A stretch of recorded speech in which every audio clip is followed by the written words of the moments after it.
It was really a nice feeling to be so welcomed and not judged or anything. Camp is, I compare it to a second education, to a second home. It's sort of like a second life because it's so different from the realities of school and the home life.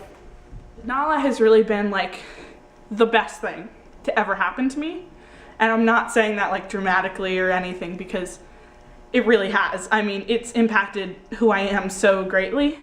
So I came to camp because I was actually dragged to camp by Dina and this other girl, Maya, who I go to school with. And they had been talking about it forever. They always talked about it all the time, and they were trying to get everybody to go there. And like, we go to this fantastic summer camp. It's amazing. We love it so much. And like, I could not understand why they liked it so much. So I showed up and I was so welcomed. And this was when I was in, it was the summer after 8th grade. So I was a lot older than a lot of kids when they come to camp. So I was worried that like all the friendships had already been made and I was just going to be that weird outsider who didn't have any friends. I was so immediately welcomed into the camp community and I felt such a part of everything. I definitely never really clicked with Judaism at Hebrew school or at synagogue. So NALA provided a really different Jewish experience for me and probably the only Jewish experience in my life that I've actually enjoyed.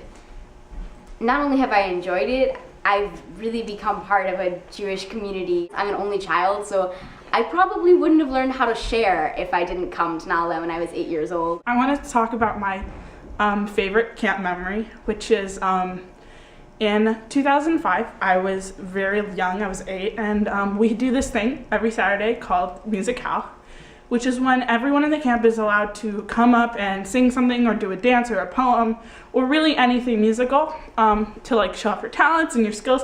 When I was in Amelium, I was really scared to do it because I was so afraid of like being judged or like maybe the older kids wouldn't like it. I was really intimidated by these older kids. The song I chose to sing for my first ever musicale was the song the Scarecrow sings in The Wizard of Oz. If I only had a brain. If I only had a brain. If I only had a brain. I remember just being so afraid to get up on stage. After the first verse, people started singing along. It was magical because, as weird as it may sound, it was like this moment of acceptance, and I had never felt that way before. I knew like people weren't judging me or anything like that. Like, it was the moment everything came together. At that moment, like, NALA became my home.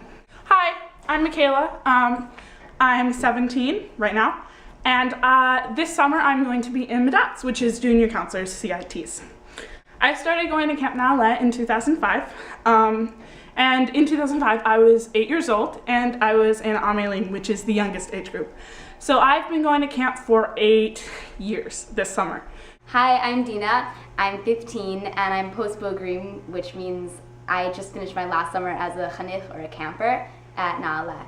Hi, my name's Bailey. I'm 16 years old. I was in Bogrim last summer, so next summer is MBI for me.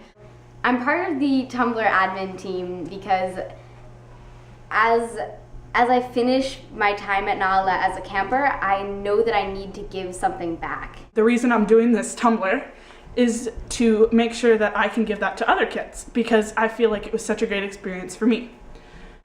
There's been nothing that has more positively impacted my life than NALA.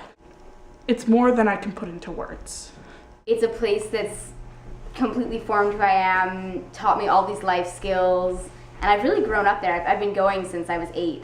I would want other kids to have that more than anything. If you decide to send your kid to NALA, or if you decide to go to NALA, if you're watching this, you won't regret it.